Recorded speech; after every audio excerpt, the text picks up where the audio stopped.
O Livro dos Espíritos, Allan Kardec, editora ID, página 135, livro 2, capítulo 6, Percepções, Sensações e Sofrimentos dos Espíritos. Questão 237. Uma vez no mundo dos espíritos, a alma conserva ainda as percepções que tinha quando da sua vida física? Sim, e outras que ela não possuía, porque seu corpo era como um véu que as obscureceu. A inteligência é um atributo do espírito, mas que se manifesta mais livremente quando não há obstáculos. Questão 238. As percepções e os conhecimentos dos espíritos são indefinidos? Em uma palavra, sabem eles todas as coisas? Quanto mais se aproximam da perfeição, mais sabem. Se são superiores, sabem muito. Os espíritos inferiores são mais ou menos ignorantes sobre todas as coisas. Questão 239. Os espíritos conhecem o princípio das coisas? Conhecem segundo a sua elevação e a sua pureza. Os espíritos inferiores, a esse respeito, não sabem mais do que os homens. Questão 240. Os espíritos compreendem o tempo como nós? Não, e é por isto que não nos compreendeis sempre, quando se trata de fixar datas ou épocas. Os espíritos vivem fora do tempo, tal como o compreendemos. O tempo para eles se anula, por assim dizer, e os séculos, tão longos para nós, não são aos seus olhos senão instantes que se esvaecem na eternidade. Da mesma forma que as desigualdades do solo se apagam e desaparecem para aqueles que se elevam no espaço. Questão 241. Os espíritos têm do presente uma ideia mais precisa e mais justa que nós? Do mesmo modo que aquele que vê claramente as coisas tem uma ideia mais justa do que o cego. Os espíritos veem o que não vedes. Eles julgam, pois, de outro modo que vós. Mas ainda uma vez, isto depende da sua elevação. Questão 242. Como é que os espíritos têm conhecimento do passado? Esse conhecimento lhes é limitado? O passado, quando nos ocupamos dele, é presente, precisamente como te recordas de uma coisa que te impressionou durante o teu exílio. Entretanto, como não temos mais o véu material que obscurece a tua inteligência, lembramo-nos de coisas que se apagam para a tua memória, mas os espíritos não conhecem tudo, a começar pela sua própria criação. Questão 243. Os espíritos conhecem o futuro? Isso depende ainda de sua perfeição. Frequentemente, eles apenas o entreveem, mas nem sempre têm a permissão de os revelar. Quando o veem, parece-lhes presente. O espírito vê o futuro mais claramente à medida que se aproxima de Deus. Depois da morte, a alma vê e abrange, de um golpe de vista, suas migrações passadas, mas não pode ver o que Deus lhe reserva. Para isso é necessário que esteja integrada nele, depois de muitas existências.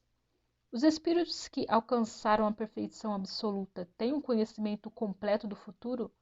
Completo não é a palavra, porque só Deus é soberano, Senhor, e ninguém o pode igualar. Questão 244. Os espíritos veem a Deus? Só os espíritos superiores o veem e o compreendem. Os espíritos inferiores o sentem e o adivinham. Quando um espírito inferior diz que Deus lhe proíbe ou lhe permite uma coisa, como sabe que a ordem vem de Deus?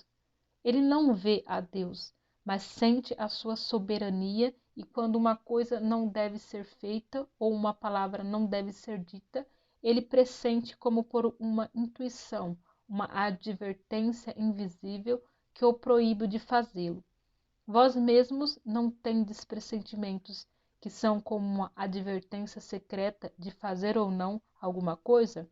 Ocorre o mesmo para nós, somente que num grau superior, porque como compreendes, sendo a essência dos espíritos mais sutil que a tua, eles podem melhor receber as advertências divinas.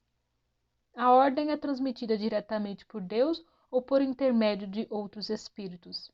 Ela não vem diretamente de Deus, Para comunicar-se com ele é preciso ser digno. Deus lhe transmite suas ordens pelos espíritos mais elevados em perfeição e em instrução. Questão 245. A visão dos espíritos é circunscrita como nos seres corpóreos?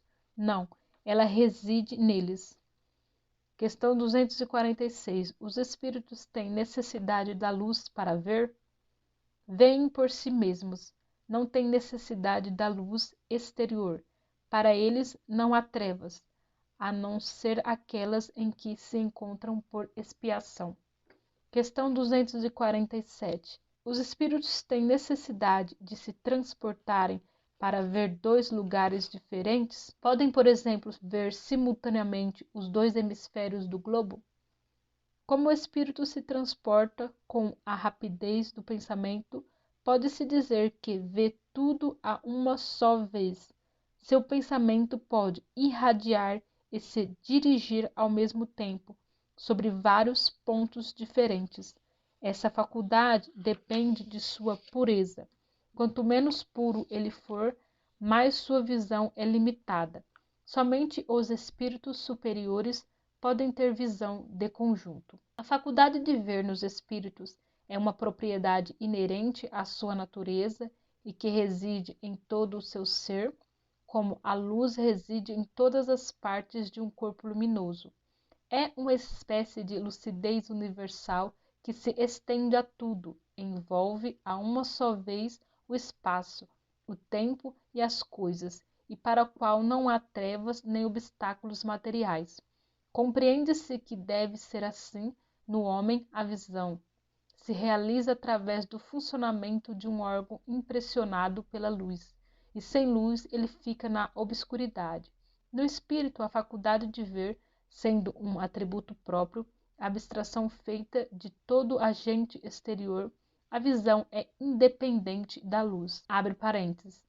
Veja-se ubiquidade, número 92, fecha parênteses.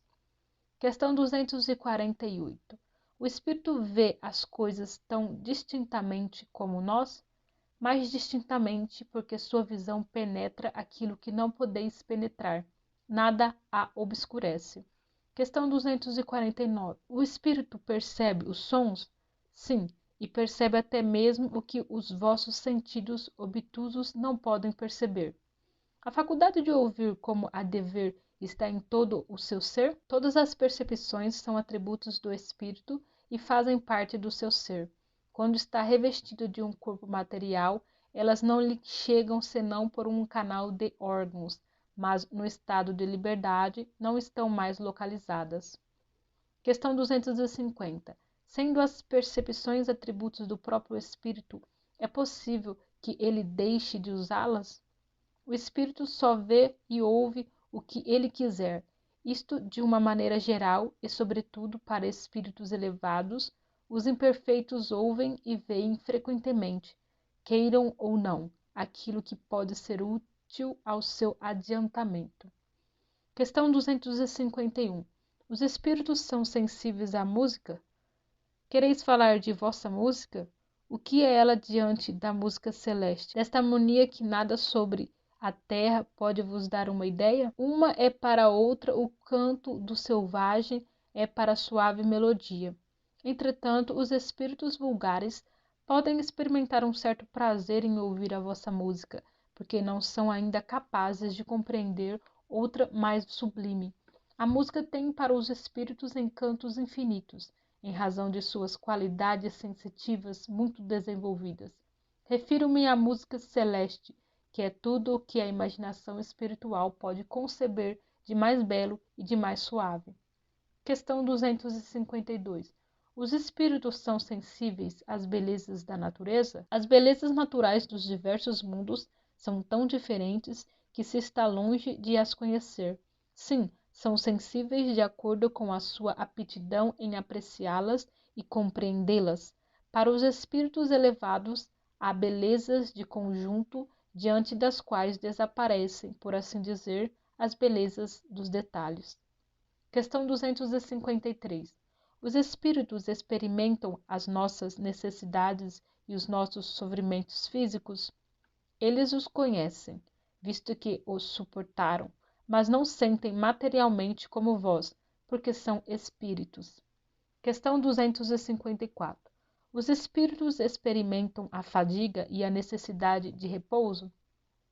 Não podem sentir a fadiga, tal como a entendeis, e, por conseguinte, não têm necessidade de vosso repouso corporal, pois eles não têm órgãos cujas forças devam ser reparadas. O espírito repousa no sentido de que não tem uma atividade constante. Sua ação não é material, mas intelectual, e seu repouso moral. Há momentos em que seu pensamento deixa de ser tão ativo e não se fixa sobre um objeto determinado. É um verdadeiro repouso, mas que não pode ser comparado ao repouso do corpo.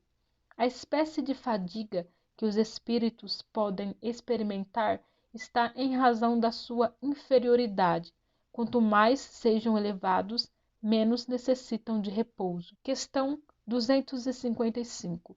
Quando um espírito diz que sofre, qual a natureza dos sofrimentos que experimenta? Angústias morais que o torturam mais dolorosamente que os sofrimentos físicos. Questão 256. Por que então alguns espíritos se queixam de sofrer frio ou calor? Lembrança do que padeceram durante a vida, tão penosa algumas vezes como a realidade.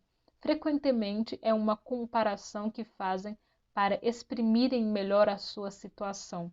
Quando se lembram do corpo, experimentam uma espécie de impressão como quando se tira um capote e se crê ainda vesti-lo algum tempo depois.